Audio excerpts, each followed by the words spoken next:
باوري سرچینو یو مهم خبر راکړی دی. باوري سرچینو ویلي دي چې ښاغلی ولسمشر محمد اشرف غني خپل هیواد افغانستان ته راځي، خو په 2 شرطونو.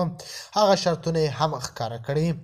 د باور ټي وي چینل درنو لیدونکو سلام، ستړي مشئ، وخت مو بخیر. په سر کې یادونه کوم که باور ټي وي چینل مو نوي سبسکرایب کړی، په درنښت سره باور ټي وي چینل سبسکرایب کړئ.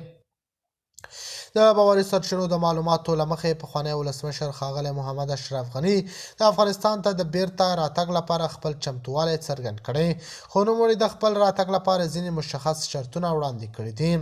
سرچینې وایي ښاغلی اشرف غني ټینګار کړی چې تر هر څه وړاندې باید په هیواد کې د امنیت بشپړ او دوامداره وضعیت تامین شي.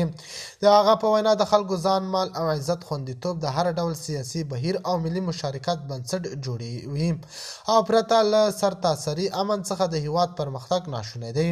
د یاد شرط ترڅنګ ښاغلی غني د افغانستان د ښوونځیو او پوهنتونونو د بیا پرانیستو موضوع هم د خپل اساسي شرط په توګه یاده کړې ده.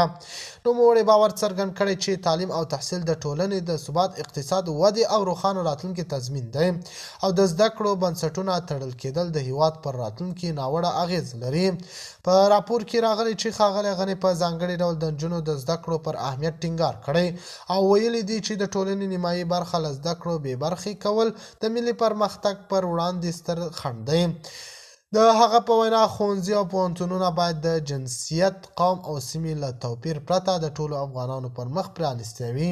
سیاسي شنونکي وایي که د امنیت تامین او د تعلیمي بنسټونو پرانیستل عملي شي، نو دا به نه یوازې د اشرف غني د احتمالي راستنېدو لاره هواره کړي، بلکې د نړیوال ټولنې باور به هم تر ډیره بیرته ترلاسه شي. تر اوسه پورې د سرپرست حکومت له لوري په دې اړه رسمي غبرګون نه دی خپور شوی، خو څارونکي باور لري چې دا ډول څرګندونې کولی شي د هیواد پر سیاسي فضا او راتلونکي تحولاتو اغیز ولري. د باور ټي وي چینل درنو لیدونکو دا زموږ ته د مهال چمتو کړی خبر د الله په امان تر بیا خیر چارې.